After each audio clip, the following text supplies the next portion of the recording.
ये सीधे रुख करते हैं बिहार के हाजीपुर का, जहां पर प्रधानमंत्री नरेंद्र मोदी इस वक्त एक चुनावी सभा को संबोधित कर रहे हैं और उन्होंने भी ज्यादा से ज्यादा संख्या में वोटर से वोट देने की अपील की है। क्या ऐसे लोग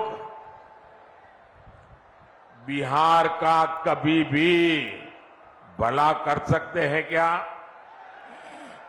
कर सकते हैं क्या? आरजेडी कांग्रेस में बिहार को आगे बढ़ाने की इच्छा शक्ति ही नहीं है। वे तो सोच रहे हैं अभी जितना समय बचा है खुद का जितना लूट सके लूट ले, वो अपने बच्चों को सेट करने में लगे हैं। उनको आपके बच्चों की परवाह नहीं है। आप लोग यहां एक कहावत कहते हैं ना निमन गीतिया गायब ना मड़वा में जाइब। आरजेडी कांग्रेस का हाल यही है। ये लोग विकास के कार्यों से भागते हैं क्योंकि उसमें मेहनत लगती है, खुद को खपाना होता है।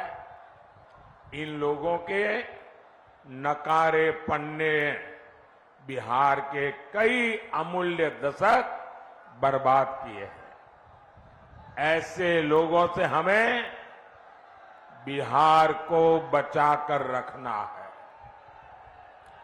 भाइयों और बहनों, आरजेडी हो कांग्रेस हो, इन दोनों पार्टियों ने अब तुष्टीकरण को अपना सबसे बड़ा राजनीतिक हथियार बनाया है।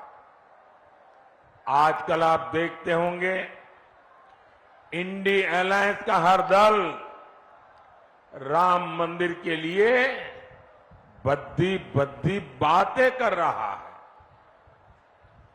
राम मंदिर को गाली देकर उसका बहिष्कार करके ये आपको चिढ़ा रहे हैं। क्या ऐसे लोगों को आप माफ करेंगे क्या? ऐसे लोगों को कोई माफ कर सकता है क्या? साथियों, आरजेडी कांग्रेस की प्राथमिकता आप लोग नहीं है, बल्कि उनका अपना वोट बैंक ही है। अभी आपने सुना होगा बिहार में जंगल राज लाने वाले जो व्यक्ति है, जो चारा घोटाले में अदालत ने सजा की हुई है, गुनहगार माना है, उन्होंने अभी एक बयान दिया। उन्होंने कहा कि मुसलमानों को आरक्षण दिया जाना चाहिए और वो भी पूरा का पूरा, यानी दलितों, पिछड़ों, आदिवासियों को मिलने वाला पूरा आरक्षण ये अब सिर्फ मुसलमानों को देना चाहते हैं। भाइयों बहनों, मैं भी आप ही तरह अति पिछड़े समाज से आता हूं। मैं जानता हूं ऐसा सुनकर के उनकी बेचैनी कितनी बढ़ जाती है। उनको लगता है हमारा तो भविष्य डूब जाएगा। हमारे दलित भाई बहन, हमारे आदिवासी भाई बहन, हमारे पिछड़े, हमारे अति पिछड़े अगर धर्म के आधार पर आरक्षण के नाम पर उनको बाबा साहब ने जो अधिकार दिया है, संविधान ने जो अधिकार दिया है, वो अगर लूट लिया जाएगा तो इनकी तो आने वाली सारी पीढ़ियां बर्बाद हो जाएगी। लेकिन इन्हें न बाबा साहब की परवाह है न इन्हें संविधान की परवाह है। क्या बिहार का दलित हो, पिछड़ा हो, आदिवासी हो, ये हमारे समाज के लोग अपना हक आरजेडी कांग्रेस वालों को छीनने देंगे क्या? छीनने देंगे क्या? और मैं आपको गारंटी देता हूं, जब तक मोदी जिंदा है,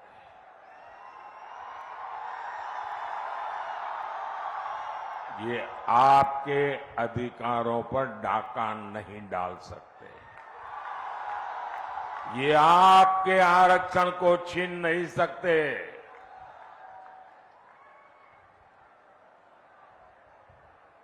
वो समझ लें, वो वक्त चला गया कि आपने महिलाओं को मिलने वाले आरक्षण के कागज फाड़ दिए थे। आगे अगर ऐसी कोई कोशिश करेंगे तो लेने के देने पड़ जाएंगे। साथियों, ये बीजेपी है, एनडीए है, जो सामाजिक न्याय की पहरेदार है। आज देश में एससी, एसटी, ओबीसी के सबसे अधिक एमपी, सबसे अधिक एमएलए ये बीजेपी और एनडीए के हैं। केंद्रीय मंत्रिमंडल में 60% मंत्री इन्हीं वर्गों के हैं। इतना ही नहीं, 2014 में जब हमारी सरकार बनी तो हमने एक दलित बेटे रामनाथ कोविंद जी को राष्ट्रपति बनाया और अब आदिवासी समाज की बेटी द्रौपदी मुर्मू जी हमारे देश की राष्ट्रपति के नाते मार्गदर्शन करिए। ये होती है भागीदारी, ये होता है सबका साथ सबका विकास का मंत्र।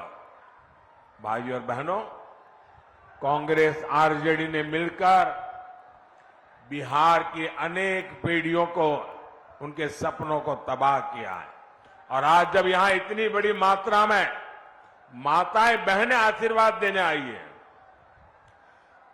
40 साल से लटका हुआ एक मामला आरजेडी वालों ने पार्लियामेंट में जिन कागजों को छीन करके फाड़ दिया था, वो मामला था इस देश की माताओं बहनों को पार्लियामेंट में, असेंबली में अधिकार देने का, आरक्षण देने का। अब इसके कारण, ये आरजेडी की मानसिकता के कारण, कांग्रेस की विकृत मानसिकता के कारण महिलाओं को अधिकार नहीं मिला।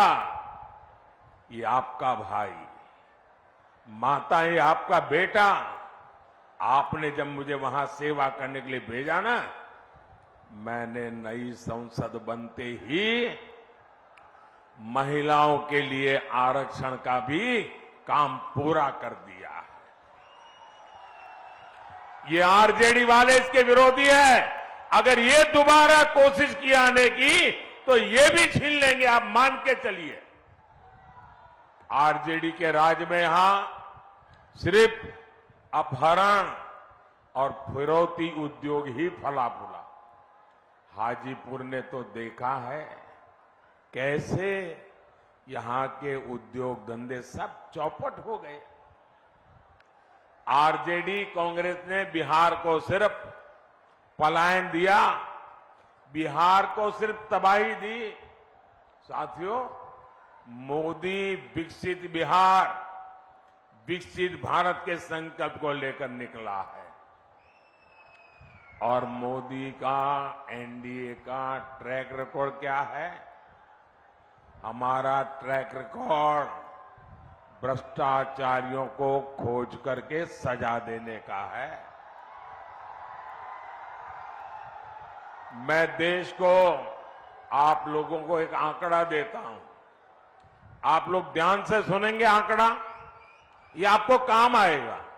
ये जो टीवी पर आप नोटों के पहाड़ देखते हैं ना, ये राजनेताओं के यहां से पकड़े जाते हैं। ये गरीब का पैसा है और ये गरीब के पैसों की लूट मुझे सोने नहीं देती है भाइयों। जब केंद्र में ये आरजेडी और कांग्रेस वाले सरकार चलाते थे, तब ये ईडी जो कर रहे हैं ना, ये क्यों चिल्ला रहे हैं मैं बताता हूं। ये ईडी ने उस समय कितना रुपया जब्त किया था मैं बताऊं? उस समय उन्होंने कांग्रेस के 10 साल में सिर्फ 35 लाख रुपया जब्त किया था। पूरे देश में से 10 साल में 35 लाख रुपये, मतलब जो बच्चा स्कूल जाने का बैग लेके जाता है ना, वो बैग में आ जाए, स्कूल बैग में भर जाए, इतने 35 लाख रुपया जब्त किया था। और चोरी करने वाले चोरी कर रहे थे। मोदी ने ये जो चोरों ने रुपया पैसा गरीबों का लूटा है, उनके यहां सर्च की। 10 साल में मोदी ने कितना रुपया जब्त किया बताऊं? मोदी ने 2200 करोड़ रुपया जब्त किया है। उन्होंने जो पैसा जब्त किया था वो स्कूल बैग में आ जाए इतना था। मोदी ने जो पैसा जब्त किया है, अगर उन पैसों को ले जाना है तो जो छोटे ट्रक आते हैं ना, 70 ट्रक लगते हैं, 70 ट्रक, 70। कहां एक स्कूल बैग वाला पैसा और कहां 70 ट्रक भर करके पैसा। और ये चोरों को नींद उड़ गई है और इसलिए मोदी को गाली दे रहे हैं। साथियों, इन लोगों ने आपको लूटकर नौकरी के बदले जमीनें लिखवाकर दिल्ली और देश में जो जायदाद बनाई है, वो अब सब एजेंसियों ने जब्त कर ली है। और मैं आपको भरोसा, गारंटी देता हूं, जितने गरीब से जमीन छीनी है वो बच करके नहीं जाएगा। साथियों, मोदी के सेवा काल में भारत में देश की अर्थव्यवस्था तेजी से आगे बढ़ रही है। और जब अर्थव्यवस्था आगे बढ़ती है तो उतने ही रोजगार के भी मौके पैदा होते हैं।